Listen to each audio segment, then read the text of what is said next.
आपल्या दैनंदिन जीवनात आजूबाजूला बजबजपुरी दिसत असताना मन अगदी शिणून जातं।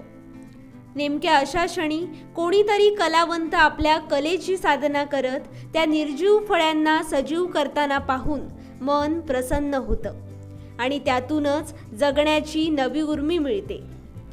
सावंतवाडीतील कळसुलकर इंग्लिश स्कूलचा युवा कला शिक्षक केदार टेमकर हा जेव्हा खडूंच्या सहाय्यानं त्या निर्जीव फळ्यांमध्ये जान फुंकतो तेव्हा अशीच काहीशी अनुभूती येते।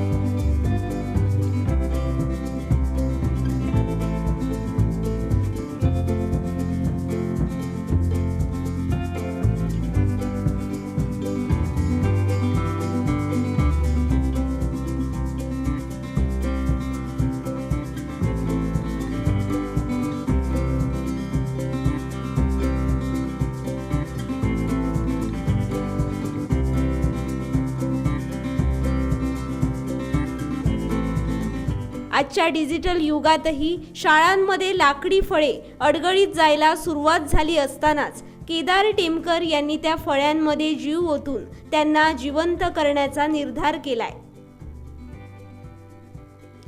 कार्यक्रमाच्या दिवशी शाळेतल्या या फळ्यांवर रंगीत खडूंच्या सहाय्यानं विविध प्रकारची चित्र रेखाटून ते आपली कला जोपासतायत।